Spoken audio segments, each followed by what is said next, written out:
The stench of stale waste hit him like a brick wall. The narrow stone streets of the city were disease, famine, and war were the norm, and death was just another visitor. He was glad to be away from the noisy crowds. Elias stood in front of the old wooden door and took a deep breath. The air here was still and fresh. It had been many years since he had found this hidden garden in the heart of the city. It was his sanctuary from the chaos that surrounded him. Inside, everything was different. The flowers smelled wonderful. Birds sang in the trees, and a small fountain gurgled softly in the corner.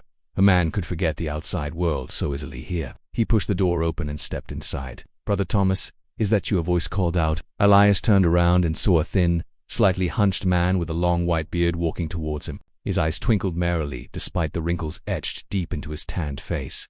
"Father Benedict," Elias said with a smile. "I thought you might be in the orchard." "I am on my way there now," Father Benedict said. "Would you care to join me?" "I'd like that very much," Elias replied. Together they walked past blooming rose bushes and through archways entwined with honeysuckle until they reached an apple orchard. Beneath a large tree, several friars were busy grafting new branches onto the trunk. They all stopped their work and turned to greet them.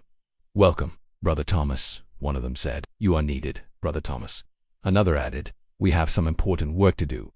Elias frowned. "Has something happened?" "Not yet, but soon," one of the friars said cryptically. "Come with me. You will see soon enough." Intrigued and a bit alarmed, Elias followed the friar deeper into the orchard. A rough dirt road led them to a tall wooden fence at the edge of the property. The friar stopped and pointed to the opening between two planks. "There, can you see?" he asked. Elias leaned forward and peered through the gap. On the other side of the fence, a group of men were readying themselves for an execution. One of them was kneeling on the ground while two others held him down. The victim struggled against his captors, but in vain. His head was already separated from his body. Lying on the ground a few feet away from him, the executioner wiped the sweat off his forehead with a red cloth. Then he picked up the head, walked towards the crowd, and tossed it into their midst. The people cheered. The friar put a hand on Elias's shoulder. "As you can see, Brother Thomas, the harvest is coming." Elias recoiled in horror. "Harvests? What do you mean?" "Soon our fields will be filled with grain," the friar said, "and the Lord's storehouses will be bountiful."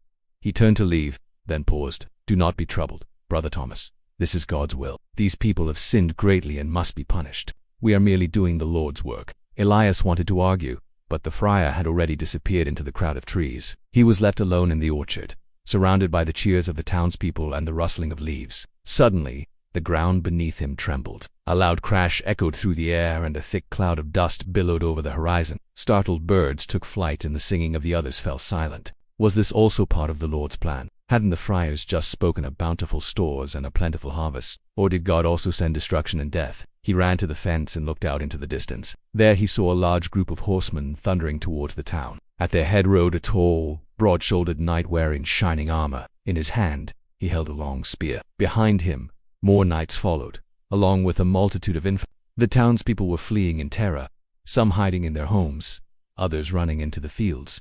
But where were the friars? Why didn't they come and defend the innocent? With bated breath, he watched the procession enter the town. Some of the soldiers robbed and beat the townspeople. Others set houses on fire and pillaged what the residents had managed to salvage. Then Elias saw them. The friars emerged from the crowd of onlookers and approached the knight at the head of the column. They spoke to him, gesticulating wildly, but the knight paid them no heed. Instead, he ordered his men to continue the pillage. The friars returned to the crowd of townspeople, their faces pale and their shoulders slumped. They mumbled among themselves, shaking their heads sadly. When the knight had ridden past the apple orchard, Elias hurried back to the garden. There he collapsed on a nearby bench, overwhelmed by what he had just seen. So this was God's will, that this knight and his men destroyed everything in sight. Where was the Lord's plan? Where was the bountiful harvest? He sat there for a long time, tears streaming down his face. Finally he wiped them away and stood up. What good would it do to sit here and cry? He had to help the people. But how? He quickly made his way to the town, staying hidden in the shadows of the buildings. Everywhere he looked, he saw suffering. A young woman cradled her dead child in her arms. An old man stumbled through the street, clutching his chest. A young girl hid under a cart, pulling a blanket over her head. All around him, people were dying of hunger and disease. He stopped in front of the house of a family he knew. He had often brought them food when he visited the town. But now the door was broken and splintered and the yard was deserted. Had they fled or had they perished? With a heavy heart he continued on his way. At the edge of the town, he came across a group of children rummaging through the rubble. "Can I help you?" he asked them. The children turned to him, their faces dirty and their clothes in rags. "Are you going to give us food?" one of them asked suspiciously. "If you want, I could take you with me to the monastery," Elias said. "There you would get something to eat and a place to sleep." The children looked at each other. "Will we get candy too?" one of them asked hopefully. He led them out of the town and through the orchard. Some of the children lagged behind, picking fruit from the branches and eating it. Soon they reached the tall fence. Elias hesitated, torn between his duty to help the poor and the order's teachings. But looking at the emaciated faces of the children, he couldn't bear to leave them behind. He opened the fence and slipped through the gap. He felt a sharp pain in his chest. It was as if someone had plunged a dagger into his heart. Then he collapsed on the ground, gasping for air. The last thing he saw were the eyes of the children staring at him in astonishment, and he heard the words of the friar echoing in his ears. "These people have sinned greatly and must be punished. We are merely doing the Lord's work." Then everything went black.